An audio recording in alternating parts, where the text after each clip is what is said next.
Welcome back guys. तो स्वागत है आप सभी का हमारे आईटी चैनल नेटवर्क सीरीज में और अमेजॉन वेब सीरीज को आगे बढ़ाते हुए आज मैं अपलोड कर रहा हूँ लेक्चर नंबर 20। आज के इस लेक्चर में हम लोग बात करने वाले हैं कुछ यूनिवर्सल चीज़ों के बारे में जो कि हमें कवर करना है इलास्टिक लोड बैलेंसिंग के अंदर में। मैं कुछ ऐसी चीज़ें आप लोगों से डिस्कस नहीं करूँगा जो कि आज हमारे इलास्टिक लोड बैलेंसिंग में सपोर्ट होती हैं और कल के दिन फिर वो कुछ एडवांस फीचर के साथ आ जाए और वो कुछ चीज़ें सपोर्ट करने लगे और आप फिर मेरे को बोलो कि सर आपने ये चीज़ तो कवर की नहीं। फॉर एग्जांपल के लिए जैसे IPv4 सपोर्ट की मैं अगर बात करूं तो अभी जो हमारे इलास्टिक लोड बैलेंसर हैं वो ओनली IPv4 सपोर्ट करते हैं। कल के दिन हो सकता है वो IPv6 करने लगे तो आप बोलोगे सर आपने तो बोला था केवल IPv4 करता है। तो इसीलिए मैं कुछ ऐसी चीज़ें आप लोगों से यहाँ पर डिस्कस नहीं करूँगा जो कि वेरिएबल है। जैसे कॉस्ट की अगर मैं बात करूँ यहाँ पे तो अभी कॉस्ट जो है आई थिंक $0.025 पर आवर है। हो सकता है कल के दिन वो इंक्रीज हो जाए या डिक्रीज हो जाए, तो मैं इन चीज़ों को यहाँ पर डिस्कस नहीं करूँगा but I can help you to show out all those things. ठीक है, तो मैं डिस्कस करूँगा यूनिवर्सल चीज़ें जो कि आपके आज भी काम आएंगी, कल भी काम आएंगी और वर्षों तक काम आएंगी। ठीक है, कभी कभी मेरे दिल में, आहा क्या ही गाना याद आ गया ना। तो ठीक है, बढ़ते अपने लेक्चर में आगे। ये रही फैमिली पिक, फैमिली फ़ोटो, और ये अपनी फैमिली नहीं है भैया, ये इलास्टिक लोड बैलेंसिंग की फैमिली जो कि मैंने पिछले लेक्चर में आप लोगों से डिस्कस किया था। और यहाँ पे मैं अगर आप लोगों को बताना चाहूँ, इलास्टिक लोड बैलेंसर हमारे 3 टाइप से कैटेगराइज होता है: application load balancer, network load balancer and classic load balancer. Application load balancer, इनको मैं हल्का हल्का डिस्कस कर लूँ। एप्लीकेशन लोड बैलेंसर वो लोड बैलेंसर होते हैं जो कि हमारे HTTP एंड HTTPS ट्रैफिक को हैंडल करते हैं, उनको लोड बैलेंस करते हैं। प्लस वो जब भी ट्रैफिक रिसीव होता है HTTP एंड HTTPS का, वो देखते हैं कि ये ट्रैफिक जो मेरे पास आया है किस एप्लीकेशन के लिए आया है। फॉर एग्जांपल के लिए अगर मैं बोलूँ कि मैंने एक एप्लीकेशन डिप्लॉय किया ola.com का, ओला जो कार पूलिंग का है, और फॉर एग्जांपल के लिए ट्रैफिक आता है मेरे एप्लीकेशन लोड बैलेंसर पे, तो वो चेक करेगा कि weather this traffic belongs to ola.com या किसी और एप्लीकेशन को बिलोंग करता है। तो ये ola.com को चेक करेगा और उसके बीच में लोड बैलेंस करेगा। अगर बाकी लोड जो एप्लीकेशन जो पोर्ट 80 एंड 443 पे काम करता है, ये वहाँ पे लोड बैलेंस नहीं करेगा। तो इसीलिए एक स्मार्ट लोड बैलेंसर होता है जो कि जनरली हमने स्पेशली जो बनाया गया हुआ है, ये वो बनाया गया एप्लीकेशन के बीच में लोड बैलेंस करने के लिए। ठीक है, फिर आता है नेटवर्क लोड बैलेंसर, जहाँ पे कि ये एक ऐसा लोड बैलेंसर है जो कि आपके TCP and UDP and TLS port पे के बीच में जो है लोड बैलेंस करता है। अब TCP पोर्ट की रेंज आप लोगों को पता है कि 0 से लेकर 65535 तक होती है। तो उस रेंज में कोई भी TCP एप्लीकेशन जो कि किसी TCP पोर्ट पे काम करती है, फॉर एग्जांपल के लिए TCP 9100 पे मेरा एक सर्वर है जो कि लिसन करता है पोर्ट को, और मेरे को रिक्वायर है वो पोर्ट ओपन करना। मैं चाहता हूँ कि उस पोर्ट पे लोड बैलेंस हो और मेरे को हाई डेटा ट्रैफिक चाहिए, तो मैं नेटवर्क लोड बैलेंसर को यूज़ करूँगा। और अगर मैं दूसरा एग्जांपल लूँ, मेरे पास SFTP का सर्वर है। SFTP आप जानते हैं, SFTP server, file transfer protocol. मेरा कस्टमर चाहता है कि मैं वो मेरे SFTP सर्वर को एक्सेस करे और वहाँ से कुछ डेटा जो है वो अपने पास डेली मतलब आइदर अपलोड करे या डाउनलोड करे, जो भी है वो करता है। तो मैं चाहता हूँ कि यार मेरे एक सर्वर पे बर्डन आए, तो इसीलिए मैं क्या करता हूँ, एक नेटवर्क लोड बैलेंसर लगा देता हूँ जो कि मेरे को पता है कि ये पोर्ट 22 पे काम करेगा, TCP 22, और उसके बीच में लोड बैलेंस करेगा। तो इसीलिए मैं नेटवर्क लोड बैलेंसर को वहाँ पे यूज़ करूँगा क्योंकि वहाँ पे मेरे को हाई डेटा ट्रैफिक की ज़रूरत है, यानी जहाँ पे डेटा का इन आउट ज़्यादा जल्दी मेरे को चाहिए, वहाँ पे मैं नेटवर्क लोड बैलेंसर यूज़ करूँगा। फिर आते हैं क्लासिक लोड बैलेंसर। ये ऐसे इन्वायरमेंट में डिप्लॉय करेंगे जहाँ पे कि हमें ना ज़्यादा हाई डेटा स्पीड्स के साथ डील करनी, ना मेरे को ऐसी एप्लीकेशन है, मतलब मेरी ऐसी एप्लीकेशन है जहाँ पे मेरे को हाई रिस्पॉन्स चाहिए। तो एक नॉर्मल सेटअप इन्वायरमेंट जहाँ पे कि हाँ जी मैं स्मूथली काम कर सकूँ और मेरी सारी जो रिक्वायरमेंट है नेटवर्क रिलेटेड, एप्लीकेशन रिलेटेड, वो कंप्लीट हो जाए, वहाँ पे मैं क्लासिक लोड बैलेंसर यूज़ करूँगा। ठीक है, अब बढ़ते हैं आगे अपने लैब में, और मैं अब आज डिस्कस करूँगा आपके अमेजोन के बारे में। अमेजोन पे क्या क्या हमारे कंपोनेंट होते हैं, लोड बैलेंसर कैसे काम करता है, ये सारी चीज़ें मैं आज डिस्कस करूंगा। पिछले लेक्चर में मैंने एक बेसिक लोड बैलेंसर कैसे काम करता है, उसके क्या क्या कंपोनेंट होते हैं, वो डिस्कस किया था। आज हम अमेजोन पे लोड बैलेंसर कैसे काम करता है और वो उसके कंपोनेंट को हम किस नेम से पहचानते हैं, वो मैं आज डिस्कस करूंगा। ठीक है, अब जैसे मैं सबसे पहले लेके चलूँ तो सबसे पहला पार्ट आता है VPC। आप लोगों को पता है VPC हम कहाँ बनाते हैं, एक रीजन के अंदर में हमारा VPC क्रिएट होता है, और बाय डिफॉल्ट हम मैक्सिमम 5 VPC वहाँ पर क्रिएट कर सकते हैं। ये आप लोगों ने VPC वाले लेक्चर में देखा था। ठीक है, अब बात ये आती है कि VPC के अंदर में हमारे फॉर एग्जांपल के 2 अवेलेबिलिटी जोन है, availability zone A, availability zone V। तो अब मैं अवेलेबिलिटी जोन को AV बोलूँगा। ठीक है, क्योंकि मेरे को बोलने में मेरी टंग भी जो है स्लिप सी हो रही है ठीक है, तो AV जो AV AZ A में, AZ B में, AV की जगह AZ बोलते हैं, ठीक है। AZ A में और AZ B पे मेरे अपने सर्वर रखे हुए हैं, क्योंकि जब ola.com था, ola.com जब मेरा जो है बहुत ज़्यादा पॉपुलर होने लगा तो मैंने बहुत सारे सर्वर क्रिएट करे, और मैंने ये दिमाग लगाया कि मैंने कहा यार मैं ओला के कुछ सर्वर जो है एबिलिटी जोन A में रखूँगा और कुछ AZ B में रखूँगा। क्यों? क्योंकि इनकेस अगर कल के दिन अगर कोई डिजास्टर होता है और मेरे AG के जो सर्वर हैं वो अगर डाउन चले जाते हैं और वो एक्सेसिबल नहीं होते हैं, तो मेरा जो प्रोडक्शन है वो डाउन ना हो, यूज़र जो है मेरे एप्लीकेशन को AG B से जो है एक्सेस कर लें, ठीक है। तो इसीलिए हम क्या करते हैं कि सिमिलर टाइप के जो भी सर्वर होते हैं उनको डिफरेंट डिफरेंट अवेलेबिलिटी जोन में हम लोग रखते हैं, ताकि हमारे बीच में जो रिडंडेंसी है, फेल ओवर है, वो चलता रहे, ठीक है। ओके, अब यहाँ पे जो हमारे जो ये इंस्टांसेस हैं जिनको हम EC2 इंस्टांस के नाम से जानते हैं, इनको हम कहते हैं लोड बैलेंसर की लैंग्वेज में टारगेट, ठीक है। अगर आप पिछले लेक्चर को देखें तो वहाँ पे मैंने टारगेट को क्या नेम दिया था, नोड। मैंने कहा था कि इसको नोड कहते हैं। ये जनरली F5 लोड बैलेंसर जो हम यूज़ करते हैं अपने लोकल इन्वायरमेंट में, वहाँ पे हम नोड कहते हैं, और अमेजोन के लोड बैलेंसर यानी ELB के लैंग्वेज में हम इसको टारगेट कहते हैं। और जैसे कि ये एक अवेलेबिलिटी जोन में मैंने 3 EC2 इंस्टांसेस रखे हुए हैं, अब मैं टारगेट बोलूँगा, ठीक है। और अवेलेबिलिटी जोन B में मेरे 3 टारगेट हैं, तो इनको मैं क्या कहता हूँ, एक ग्रुप बना हुआ है इनका, तो इनको कहते हैं टारगेट ग्रुप, ठीक है। सिमिलर टाइप के सर्वर को अगर मैं एक ग्रुप में बना के रख रहा हूँ, मतलब मल्टीपल ही हैं, 2 या 2 से ज़्यादा सर्वर हैं, तो उनको हम कहते हैं टारगेट ग्रुप, ठीक है। तो ये टारगेट ग्रुप कहलाता है आपका। आ गई बात समझ में?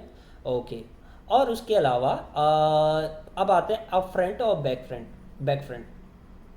जो ये ट्रैफिक आ रहा है मेरा, फॉर एग्जांपल ये पब्लिक से आ रहा है, ठीक है, इंटरनेट का ट्रैफिक है फॉर एग्जांपल के लिए, तो ये जो इंटरनेट वाला साइड है, यानी लोड बैलेंसर जो फेस कर रहा है, इंटरनेट वाला साइड जो है लोड बैलेंसर का, इसको कहते हैं अप फ्रंट, ठीक है। इसको अप फ्रंट कहते हैं हम लोग, जनरली लैंग्वेज है, वैसे हम यूज़ करेंगे नहीं इसको ज़्यादा। और जो बैक साइड जहाँ हमारे ये EC2 इंस्टांसेस वगैरह हैं, इसको कहते हैं बैक फ्रंट, ठीक है। आगे बात समझ में, यानी आगे का हिस्सा और ये पीछे का हिस्सा, ठीक है। ओके, एंड इसके अलावा और क्या टर्म हम यूज़ करते हैं, हाँ, और एक टर्म हम यूज़ करते हैं यहाँ पे कि जब भी हमारा ट्रैफिक यहाँ से आता है, फॉर एग्जांपल के लिए ये मेरा लोड बैलेंसर है, एप्लीकेशन लोड बैलेंसर, ठीक है। और यहाँ पे जो ट्रैफिक आ रहा है पोर्ट 80 एंड 443 का आ रहा है फॉर एग्जांपल। लेकिन अभी क्या है कि ओला की जो सर्विस है, मैं फॉर एग्जांपल 443 पे यूज़ कर रहा हूँ, तो केवल 443 मैं यहाँ पे यूज़ कर रहा हूँ, ये मेरे ओला के सर्वर हैं, ठीक है, ओला के सर्वर है। ओके, तो ये जो ट्रैफिक आ रहा है और ये 443 पोर्ट पे हिट कर रहा है, फिर ये इस 443 पोर्ट को लोड बैलेंस कर रहा है, तो ये जो 443 पोर्ट है ये हमारा कहलाता है लिसन पोर्ट, यानी जिस पोर्ट को ये लिसन कर रहा है, जिस पोर्ट को ये लिसन करने के बाद उनके बीच में लोड बैलेंस कर रहा है, उसको कहते हैं हम लोग लिसन पोर्ट। आगे बात समझ में, क्योंकि हमारा लोड बैलेंसर काफ़ी समझदार होता है। अगर इनकेस फॉर एग्जाम्पल के लिए यहाँ पे ये क्या कैसे लोड बैलेंस कर रहा होता है अभी, अच्छा ठीक है, लिसन पोर्ट समझ में आ गया। अब क्या हुआ कि मेरा ट्रैफिक आया, ये इंटरनेट से जो है मेरा ट्रैफिक आया, ठीक है, इंटरनेट से मेरा ट्रैफिक आया और यहाँ पे आया 443 के लिए, ठीक है। तो अभी लोड बैलेंस कैसे करेगा ट्रैफिक को, 50% इधर और 50% इस जोन के लिए, ठीक है। बाय डिफ़ॉल्ट क्या होता है, इसको कहते हैं हम राउंड रॉबिन। राउंड रॉबिन मतलब कि पहले एक तरफ जाएगा, फिर दूसरी तरफ, फिर एक, मतलब राउंड रॉबिन का मतलब होता है कि जैसे पहला कनेक्शन आया तो ये इस अवेलेबिलिटी जोन में उसको लोड बैलेंस करेगा, दूसरा कनेक्शन आया इधर लोड बैलेंस है, तीसरा आया इधर, चौथा आया इधर, पांचवा आया इधर, छठा आया इधर। तो इस तरीके से ये क्या करता है, लोड बैलेंस करता है, ठीक है। अब क्या होता है कि अगर मैं आपको एक सिनेरियो दूं, यहाँ पे मेरे केवल 3 सर्वर हैं और यहाँ पे अगर आप केवल एक सर्वर मान लें, मेरा एक सर्वर इस अवेलेबिलिटी जोन B में मेरा केवल एक सर्वर है और अवेलेबिलिटी जोन A में मेरा 3 सर्वर है। अब ट्रैफिक आया, इसने कहा जी 50% इधर जाएगा, 50% इधर जाएगा। अब ये तो बड़ी नाइंसाफ़ी होगी, क्योंकि एबिलिटी जोन B में जो है हमारे कितने हैं EC2 इंस्टांसेस, केवल एक है, ठीक है। और एक के पास 50% ट्रैफिक आ रहा है और यहाँ 3 है और 3 के पास 50% शेयरिंग लोड हो रही है। ऐसा कंपनी में भी आपने देखा होगा, एक ही बंदे पे ज़्यादा काम आता है। अब जिनका दर्द छलक गया है वो बस मैं समझ सकता हूँ। ओके, तो यहाँ पे जो है थोड़ा सा ये कॉन्सेप्ट जो है फेल होता हुआ नज़र आता है, लेकिन हमारा जो ELB है वो इंटेलिजेंट होता है और वो डिसाइड कर लेता है कि अच्छा जी यहाँ पे जो है हमारे 3 सर्वर हैं, यहाँ पे हमारा एक सर्वर है, तो मैं एक काम करता हूँ, क्रॉस लोड बैलेंसिंग को जो है इनेबल कर लेता हूँ। यानी क्रॉस लोड बैलेंसिंग कहते हैं, जिसमें कि हम ये लोड बैलेंसर को बताते हैं कि यहाँ पे 3 सर्वर है तो आपको इतने % ट्रैफिक यहाँ भेजना है, यहाँ पे ये, तो यहाँ पे 75% ट्रैफिक आपका आना शुरू हो जाएगा, यहाँ पे 25% ट्रैफिक आना शुरू हो जाएगा, ठीक है। ये फीचर है, मैं आप लोगों को बता रहा हूँ क्योंकि जो मेरे को अभी याद आ रहा है मैं सारा कुछ आप लोगों को ये लोड बैलेंसर के अकॉर्डिंग यहाँ पे बता रहा हूँ। आगे फिर हम और चीज़ें और डिस्कस कर लेंगे अगर कुछ छूट गया हो तो, ठीक है। उसके अलावा लोड बैलेंसर के पास कई कैपेबिलिटी होती हैं, जैसे कि आपको लोड बैलेंसिंग कैसे करनी है। जैसे कुछ मेथड मैं आप लोगों को यहाँ पे बता दूँ, तो नंबर 1 जो मैंने आपको बताया, राउंड रॉबिन। राउंड रॉबिन में क्या होता है कि वो एक कनेक्शन जो है, फॉर एग्जांपल के लिए ट्रैफिक इधर आया, उसने बोला जी पहला कनेक्शन इधर भेजो, दूसरा इस EC2 इंस्टांस के बाद, तीसरा इसके पास, चौथा फिर फॉर एग्जांपल के लिए आप भूल जाओगे एबिलिटी जोन बी में आपके सर्वर है, मैं अभी केवल ए को लेके आपको एग्जांपल दे रहा हूँ। पहला दूसरा तीसरा कनेक्शन बना, चौथा कनेक्शन फिर कहाँ आएगा, EC2 इंस्टांस 1 के पास, पाँचवा इधर, छठा इधर, फिर सातवां पहले के पास, आठवां दूसरे के पास, नौवां तीसरे के पास, ऐसे लोड बैलेंस होता है। तो इसको कहते हैं राउंड रॉबिन, ठीक है, 1 to 1 चला जाना, ठीक है। उसके अलावा एक और आता है आपका लीस्ट कनेक्शन, दूसरा least connection, least LEAST least connection. Least connection में क्या होता है कि लोड बैलेंसर के पास ट्रैफिक आता है, वो कहता है अच्छा जी यार ऑलरेडी यहाँ पे जो है 80% ट्रैफिक तो हैंडल हो रहा है, मैं एक काम करता हूँ 20% ट्रैफिक इधर हैंडल हो रहा है, तो इसका मतलब जो नया कनेक्शन आएगा मैं उसको इधर भेज दूंगा। जो भी नया कनेक्शन आएगा जहाँ पे मेरे को कम कनेक्शन दिखेगा, जहाँ पे मेरे को परसेंटेज कम दिखेगी, मैं उधर उसको ट्रैफिक को डाइवर्ट कर दूंगा, ठीक है। अब एक और सिनेरियो आता है जहाँ पे कि आपके पास जो है केवल कुछ सर्वर है। फॉर एग्जांपल मैं एक एग्जांपल ले रहा हूँ यहाँ पे, ठीक है, ओके। यहाँ पे आपके पास, जहाँ पे आप अभी आपके पास 3 सर्वर थे, फॉर एग्जांपल के लिए आपके पास एक सर्वर है, ठीक है। आपने एक सर्वर जो है अवेलेबिलिटी जोन ए में बनाया और दूसरा सर्वर आपने अवेलेबिलिटी जोन बी में बना दिया, ठीक है। अब जो सर्वर आपने अवेलेबिलिटी जोन ए में बनाया, इसका जो थ्रूपुट है यहाँ पे फॉर एग्जाम्पल के लिए केवल 10 कनेक्शन पर सेकेंड हैंडल करता है फॉर एग्जांपल के लिए। और जो ये जो आपने अवेलेबिलिटी जोन बी में बनाया, ये आपने बाद में बनाया, एकदम फ्रेश सर्वर है, बहुत अच्छा हार्डवेयर है, और ये जो है पर सेकेंड 1000 कनेक्शन जो है हैंडल करता है, ठीक है। अभी क्या है, बेसिक लोड बैलेंसिंग अगर बात करें तो 50% ट्रैफिक वो इधर डाइवर्ट करेगा और 50% ट्रैफिक जो है वो अवेलेबिलिटी जोन बी के सर्वर पे डाइवर्ट करेगा। लेकिन क्या है कि देखो आप 50% ट्रैफिक अगर इधर डाइवर्ट करते हो अवेलेबिलिटी जोन ए वाले सर्वर के पास, तो वो केवल 10 कनेक्शन पर सेकेंड हैंडल कर रहा है और ये 1000 कनेक्शन पर सेकेंड हैंडल कर रहा है। तो ये नाइंसाफ़ी हो जाएगी, क्योंकि यहाँ पे 50% जो ट्रैफिक है आपका अकेला वो ऐसा सर्वर उसको हैंडल कर रहा है जो कि उतना कैपेबल नहीं है। तो आप क्या कर सकते हैं, यहाँ पे लीस्ट कनेक्शन का फॉर्मूला अपना सकते हो। लीस्ट कनेक्शन है रेशियो का फॉर्मूला, ठीक है। आप क्या कर सकते हो कि यहाँ पे आप एक लोड बैलेंसिंग कर सकते हो कि यार आप एक काम करें, मेरा वो जो एबिलिटी जोन ए में जो हार्डवेयर है वो उतना कैपेबल नहीं है, तो आप एक काम करें केवल 10% ट्रैफिक जो है उधर फॉरवर्ड करें, बाकी का जो 90% ट्रैफिक है आप वो इस वाले सर्वर पे लोड बैलेंस कर सकते हो। तो ये लोड बैलेंसर के मतलब कैपेबिलिटी रहती है कि आपको किस तरीके से लोड बैलेंस करना है ट्रैफिक, राइट। तो ये आप जब आप डिटेल में लोड बैलेंसर को उसको स्टडी करोगे तो आप लोगों को ये चीज़ें समझ में आ जाएंगी। लेकिन एज ऑफ नाउ अगर मैं AWS की बात करूँ तो यहाँ पे हमारा जो लोड बैलेंसर होता है वो जनरली हम क्या करते हैं 50% ट्रैफिक को लोड बैलेंस करने वाला करते हैं, क्योंकि हम जनरली जो जब भी हम इंस्टांस क्रिएट करते हैं, ठीक है, ability zone A and B में सेम इंस्टांस हम क्रिएट करते हैं और सब कुछ सेम रखते हैं वहाँ पे, ठीक है। और उसके अलावा अगर हमें कहीं पे लगता है कि हमारे एबिलिटी जोन ए में जो है 4 सर्वर हैं और एबिलिटी जोन बी में हमारे केवल एक सर्वर है, तो हम वहाँ पे भी क्रॉस लोड बैलेंसिंग को वहाँ पे फंडे को अपनाते हैं, ठीक है, लोड बैलेंसिंग के लिए, ओके। इसके अलावा नेक्स्ट स्लाइड पे ले चलता हूँ मैं आपको थोड़ा सा और डिटेल में जानने के लिए कि लोड बैलेंस एक्चुअल में हम AWS के अंदर में कैसे डिप्लॉय करते हैं। इस डायग्राम को मेरा कोई मकसद नहीं था लगाने का, लेकिन मैंने कहा यार थोड़ा कंपनी इन्वायरमेंट पे कैसे काम होता है उससे आप लोगों को रूबरू भी करा लूँ, ठीक है। तो कंपनी इन्वायरमेंट में कैसे काम होता है, फॉर एग्जांपल के लिए आप पब्लिक हो, आप यहाँ पे इंटरनेट पे हो, ठीक है, आप यूज़र हो, ये आप यूज़र हो और आपने कोई एप्लीकेशन एक्सेस करा, आपका ट्रैफिक कहाँ पे आएगा, इंटरनेट गेटवे के पास आएगा, करेक्ट।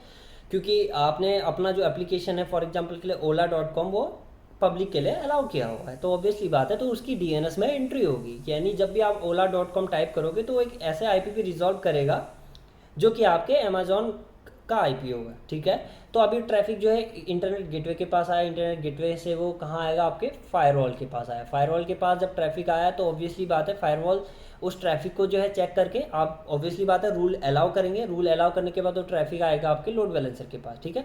अब फायरवॉल हमने फ्रंट एंड पे क्यों लगाया हुआ है यहाँ पे, क्योंकि हम उस ट्रैफिक को ब्लॉक कर सके जो कि हमें जरूरत ही नहीं है। फॉर एग्जाम्पल के लिए ola.com को केवल पोर्ट 80 एंड 443 की जरूरत है और कोई बंदा जो है उसको जो है 445 पे एक्सेस कर रहा है, ठीक है, माइक्रोसॉफ्ट DS का पोर्ट कहते हैं जिसको, जो कि वल्नरेबल पोर्ट है, तो हम उसको अलाउ नहीं करेंगे। इसीलिए हम क्या करते हैं अप फ्रंट पे जो है फायरवॉल लगाते हैं ताकि हम अनऑथराइज जो ट्रैफिक आ रहा है हम पे उसको हम ब्लॉक कर दें, ठीक है। अभी क्या हुआ, ट्रैफिक आया आपके इलास्टिक लोड बैलेंसर के पास। अब यहाँ पे एक ब्यूटी ये आती है कि जब भी आप इलास्टिक लोड बैलेंसर पे कोई भी अपना सर्वर डिप्लॉय करते हो, कोई भी डोमेन नेम डिप्लॉय करते हो, जैसे कि ola.com, यहाँ पे मैंने एग्जांपल लिया हुआ है myelb.amazon.aws.com। अगर मेरे को इसको एडवर्टाइज करना है तो मैं अपने लोड बैलेंसर पे इसको एडवर्टाइज पहले कर दूंगा, मैं इसको बाइंड कर दूंगा एक पब्लिक IP के साथ, जिसको कि फिर मैं एडवर्टाइज यहाँ पे अपने लोड बैलेंसर पे उसको एडवर्टाइज कर दूंगा, ताकि फिर ये सिंक कर जाए हमारे डीएनएस के पास, यानी जो पब्लिक डीएनएस होता है। जैसे गूगल का डीएनएस आप लोगों को पता है ना, 4.2.2.2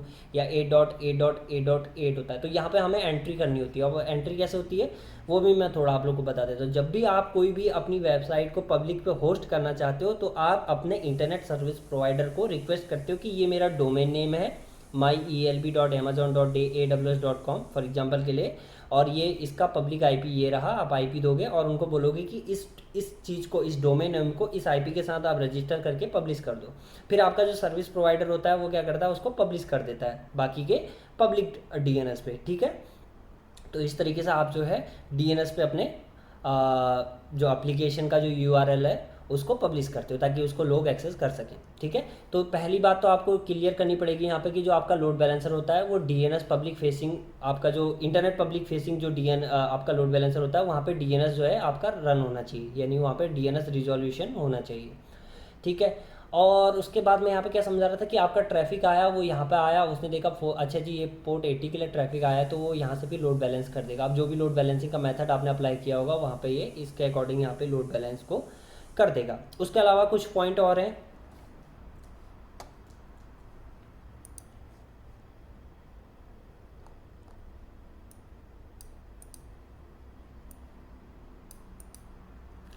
ठीक है, तो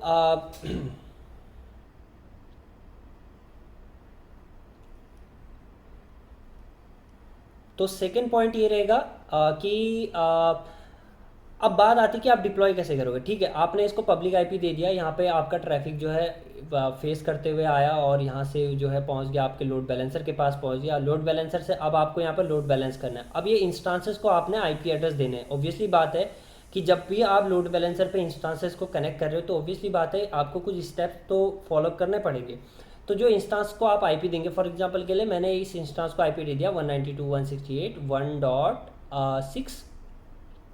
ये मैंने सबनेट, पहले एक सबनेट बना लेता हूँ मैं, इसको पूरे सबनेट, इसको मैं पूरा सबनेट देता हूँ 192.168.1.0/24।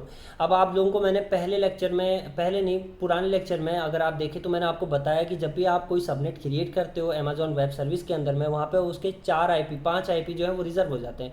जैसे 192.168.1.0 आपका नेटवर्क आईडी हो जाएगा, 1.1 जो है आपका इंटरनेट गेटवे के लिए रिजर्व हो जाता है, 1.2 आपके डीएनएस के लिए रिजर्व हो जाता है, 1.3 जो है आपके फ्यूचर यूज़ के लिए यूज़ हो जाता है, एंड जो उसका ब्रॉडकास्ट आईपी होता है 192.168.1.255, ये ब्रॉडकास्ट आईपी रहता है, तो ये भी रिजर्व रहता है। तो ऐसे 5 आईपी आपके रिजर्व हो जाते हैं। तो इसीलिए सबसे पहला ये सजेस्ट किया जाता है आपको कि जब भी आप ऐसे सबनेट क्रिएट करो अपने इंस्टांसेस के लिए जिनको कि आपको लोड बैलेंस करना हो, तो आप हमेशा बड़ा सबनेट लो, यानी /27 का सबनेट लो या /28 का सबनेट लो। अब जिनको /27 और /28 समझ में नहीं आ रहा है तो वो मेरी CCNA की सीरीज में लेक्चर नंबर 6 को देख लें, ठीक है। अगर अभी भी और लेक्चर 6 को देखने के बाद भी समझ में नहीं आ रहा है तो एक और मैं शॉर्टकट मेथड आपको समझाता हूँ यहाँ पे, ठीक है, ध्यान देना।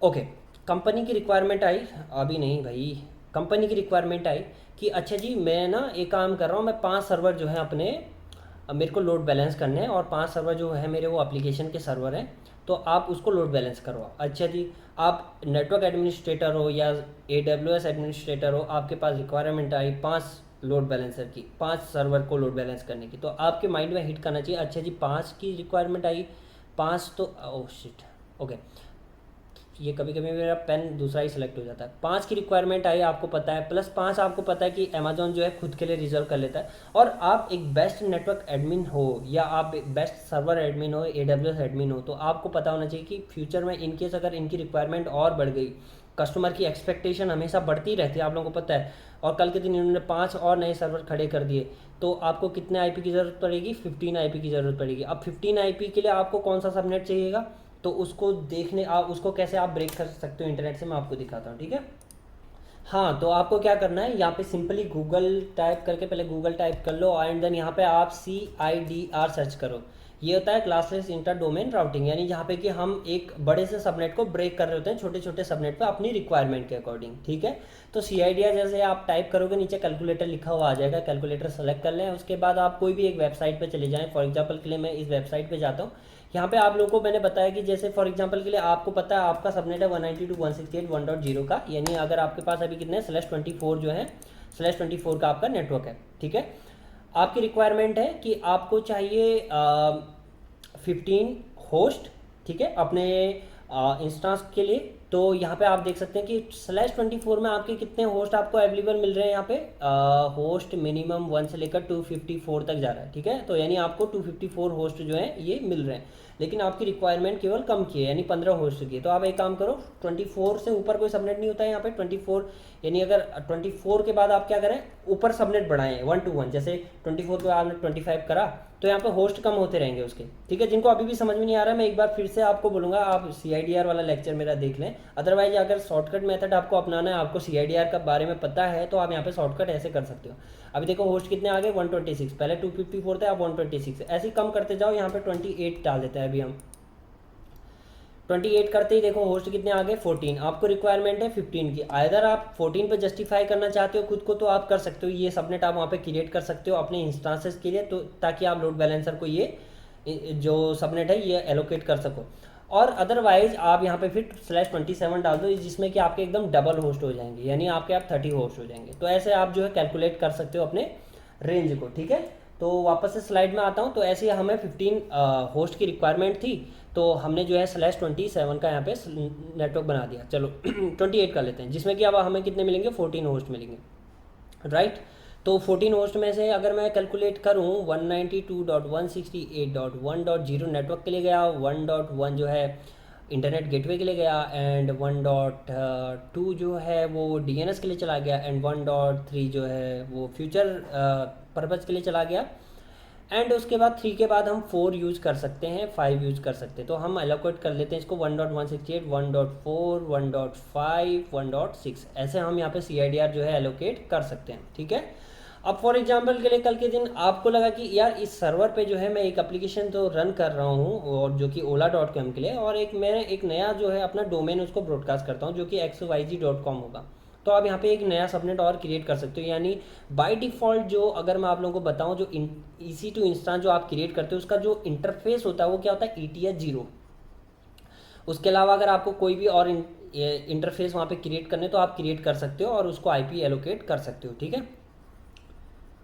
हाँ ओके, तो काफ़ी ज़्यादा मैं कहीं बोर तो नहीं कर रहा हूँ आप लोगों को, आई एम सॉरी। हाँ ठीक है। तो यहाँ पे अगर ऐसे आपको जो है CIDR डिफाइन करना होता है, अपने नेटवर्क को डिफाइन करना होता है यहाँ पे, ठीक है। तो आप IP एलोकेट कर सकते हो। अगर कल के दिन अगर आपकी रिक्वायरमेंट बढ़ती है, आप चाहते हो इस सर्वर पे मैं कोई और एप्लीकेशन होस्ट करूँ, तो आप यहाँ पे इंटरफेस जो है इंक्रीज कर सकते हो। फॉर एग्जाम्पल के लिए ETH 0 है अभी, तो आप एक और इंटरफेस यहाँ पे क्रिएट कर सकते हो, ETH 0, ETH 1 आप क्रिएट कर सकते हो, ETH 1, जो कि ETH 1 आप फिर से लोड बैलेंसर के बाद कनेक्ट कर सकते हो, और यहाँ पे आप डिफरेंट IP एलोकेट कर सकते हो। फॉर एग्जांपल 172.168, और आपने बोला 1.1 में इसको IP, 1.5 में इसको दे देता हूँ, 1.6 इसको दे देता हूँ, 1.7, और इस पर डिफरेंट एप्लीकेशन आप रन कर सकते हो और लोड बैलेंस यहाँ पे कर सकते हो। ये थोड़ा मैं डीप में चला गया हूँ आपको समझाते समझाते। अगर आपको समझ में नहीं आया तो डोंट वरी, आगे हम जब लैब करेंगे और क्लियर हो जाएगा, ठीक है। ओके, इसके अलावा मैं कुछ पॉइंट आप लोगों को यहाँ पे डिस्कस करना चाहता हूँ जो कि जेन्युइन पॉइंट है, ठीक है। सबसे पहला बात कि जब भी आप ELB डिप्लॉय करते हो अमेजोन के अंदर में, तो जो बाय डिफ़ॉल्ट जो ट्रैफिक आपका जाता है वो ETH 0 के पास जाता है, क्योंकि ETH 0 जो है आपका क्या होता है, डिफ़ॉल्ट EC2 इंस्टांस का क्या होता है, इंटरफेस होता है, ठीक है। अगर आपको बाद में ETH 0 पे लोड बैलेंस नहीं करना है तो आप उसको चेंज कर सकते हो अपने लोड बैलेंसर पे, उसको ETH 1, 2 जो भी आपका जो निक कार्ड है आपके EC2 इंस्टांस का, वो आप वहाँ पे कॉन्फ़िगर कर सकते हो। और दूसरी बात कि जब भी आप जब भी आप ELB डिप्लॉय करते हो अमेजोन के अंदर में, तो जो बाय डिफ़ॉल्ट जो ट्रैफिक हमेशा आता है वो प्राइमरी IP की तरफ आता है आपके EC2 इंस्टांस के, यानी जो भी आपका EC2 इंस्टांस का प्राइमरी IP होगा वो उसके बीच में लोड बैलेंस करेगा, ठीक है। उसको आप बाद में चेंज कर सकते हो। अब प्राइमरी IP के पास क्यों आएगा, क्योंकि जो प्राइमरी IP आपका एलोकेट होता है आपके EC2 इंस्टांस को, वो हमेशा ETH 0 वाले इंटरफेस के साथ जुड़ा हुआ रहता है, ठीक है। ओके, उसके अलावा और हाँ, उसके अलावा अगर बात करें हम कुछ डिलीट करने की, कल के दिन आपकी रिक्वायरमेंट कंप्लीट हो गई, आपने लोड बैलेंसर के साथ जो भी टेस्टिंग करनी थी या जो भी आपका काम था, कंपनी का प्रोजेक्ट था, वो कंप्लीट हो गया और एनी हाउ आपको लगा कि अब हमें लोड बैलेंसर को वहाँ से रिमूव कर देना चाहिए, तो आप उसको ईजिली रिमूव कर सकते हो। लेकिन उससे पहले कुछ रिकमेंडेशन रहती हैं, कुछ सलाहें रहती हैं आपके लिए कि जिनको आप फॉलो करें तो बेहतर होगा। जैसे फॉर एग्जांपल के लिए जब आप EC2 लोड बैलेंसर को यहाँ से रिमूव करो तो हमेशा सजेस्ट करते हैं कि इसके ट्रैफिक को हमेशा राउट 53 की तरफ आप जो है डाइवर्ट कर दें, ताकि राउट 53 भी बाद में उसको लोड बैलेंस कर ले, या जो जहाँ भी उसको फॉरवर्ड करना है वहाँ पे वो फॉरवर्ड करे, वो आप डिफाइन करोगे, ठीक है। और दूसरी बात, जब भी आप लोड बैलेंसर को डिलीट करते हो उसका EC2 इंस्टेंस में कोई भी इम्पैक्ट नहीं होता है। यानी अगर अगर आप ये ELB को डिलीट करने जा रहे हो, लोड बैलेंसर को डिलीट करने जा रहे हो, तो EC2 इंस्टेंस को डिलीट करना कंपलसरी नहीं होता है, या किसी इंटरफेस को चेंज करना कंपलसरी नहीं होता है, ठीक है। तो लोड बैलेंसर को हमेशा डिलीट कर दें अगर यूज़ नहीं कर रहे हैं, क्योंकि उसका जो चार्ज आपको बहुत ज़्यादा हाई पे करना पड़ता है। जैसे VPN हो गया, लोड बैलेंसर हो गया, ये इन पे आपको चार्जेस थोड़े से ज़्यादा पे करने पड़ते हैं, ठीक है। वैसे देखा जाए पर आवर 0.025 कोई ज़्यादा चार्ज नहीं है, बट एनी हाउ अगर आप भूल गए तो मान लो 30 दिन के बाद आपको होश आ रहा है और तब आप देखो आपका जी डॉलर में बढ़िया वाला बिल फटा हुआ है, तो फिर दिक्कत हो जाएगी, राइट। तो इसीलिए इनको डिलीट कर दें यूज़ करने के बाद। उसके अलावा ओके राइट, यहाँ पर आप डाल दो इलास्टिक लोड बैलेंसर, ठीक है। और उसके बाद जो अमेज़ोन का जो पहला पेज आता है इसको ओपन करो, ठीक है। और यहाँ पे आपको प्राइसिंग वगैरह सारा कुछ दिख जाएगा। जैसे इलास्टिक लोड बैलेंसिंग मैंने आपको बताया 3 टाइप के होता है, ये सारी डिटेल यहाँ पे रही। और उसके बाद इसके फीचर क्या क्या है, हम लोड बैलेंसर को क्यों यूज़ करते हैं, इलास्टिक लोड बैलेंसर को, वो सारा यहाँ पे दिखा हुआ है। हाई अवेलेबिलिटी के लिए, हेल्थ चेक के लिए, सिक्योरिटी के लिए, ये 3 टर्म मैंने आपको बेसिकली बताए थे पहले लेक्चर में। उसके अलावा TLS टर्मिनेशन हो गया, जैसे ऑफ लोडिंग वगैरह, लेयर 4 लेयर 7 लोड बैलेंसिंग, थोड़े एडवांस फीचर हो गए, ऑपरेशनल मॉनिटरिंग, प्रोडक्ट कंपैरिजन, ये वगैरह यहाँ पे आप कर सकते हो, देख सकते हो, पढ़ सकते हो, ठीक है। अब मैं प्राइसिंग की बात करूँ तो प्राइसिंग को आप यहाँ पे देख सकते हो। एप्लीकेशन लोड बैलेंसर का क्या प्राइस है, नेटवर्क लोड बैलेंसर का, क्लासिक लोड बैलेंसर का।